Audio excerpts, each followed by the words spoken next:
Hey guys, this is Vic from Grasping the Market and welcome to our market briefing. Today we had a continuation on the weekly time frame. We have taken the previous week's low. You can see that the monthly is still developing as an inside session, so not much change there. But the what we were seeing on the daily, which was a little bit of a wider consolidation range. Yesterday was inside. Today we have an outside bar and took the previous week's low. So now we've been one time framing lower for 2 weeks. But I think that the meaningful piece of information that we have today is that not only we broke the short-term balance, but we managed to push the whole day and close back inside the previous intermediate term range below the 29.45 area. I think that's pretty meaningful, and solely based on that fact, I would say that it's likely that we have continuation tomorrow. Now, looking at the profile, the only one thing that we need to be careful with is that we have a major risk event on Friday in the form of non-farm payrolls, and the market. Basically, what happened today is that the ISM number that came at the change from A to B period was for the first time under 50, and it was a big miss. It was 47 or something.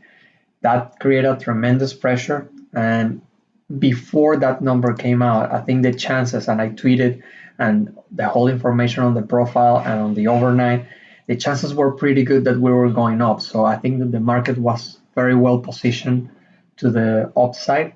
And when a number like this comes, everybody has to bail at the same time, and that's what created the major reaction. Having said that, the way it came down, it left a very questionable structure, a little separation there, a little anomaly there, and it's not a nice and uniform profile. So, and the other thing is that the volume, as we move down, was higher than yesterday, but not justifying the extent of this move. So there could be there was a lot of liquidation. There was some momentum trading, a little bit of emotional selling, and at the end of the day, it broke the range, closed the gap, and closed back inside the previous range. But we need to keep in mind that the way it came down is questionable. There's a weak structure, volume, a strong volume was not there.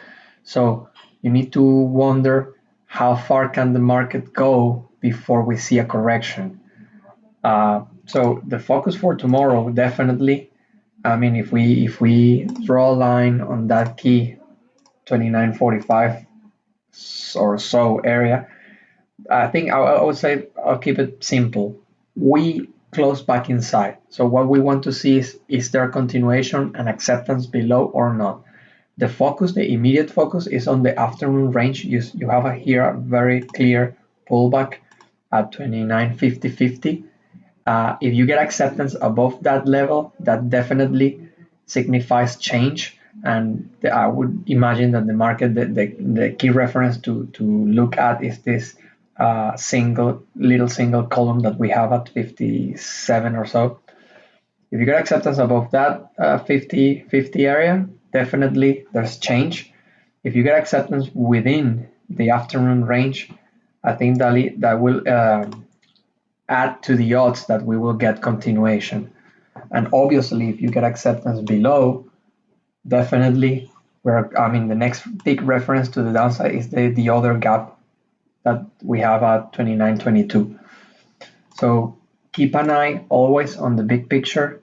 Also notice that the 100-day moving average is right there at 29.32. So that could be another major reference playing tomorrow, maybe overnight. We don't know what will happen overnight.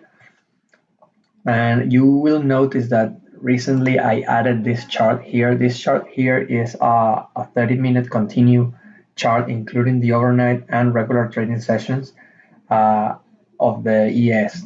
and the line, the indicator that you see there, is the 200 moving average. And the reason I keep it there is because I've seen that the market, the current market, is reacting pretty well to that number, to that indicator. So I'm keeping. I don't use it for trading. I just keep it as a reference, uh, and I think the move that we saw today. Look how far from the moving average we got. So if you go back, when you move that much away from the moving average, it's difficult for the market to keep going in the same pace. Normally, you need to see some type of pullback before attempting to go lower. So, in absolute terms, if I look at the moving average over here and I look at the extent of the move, knowing that the volume was not a major increase in volume, maybe the market has gone a little bit too far too fast.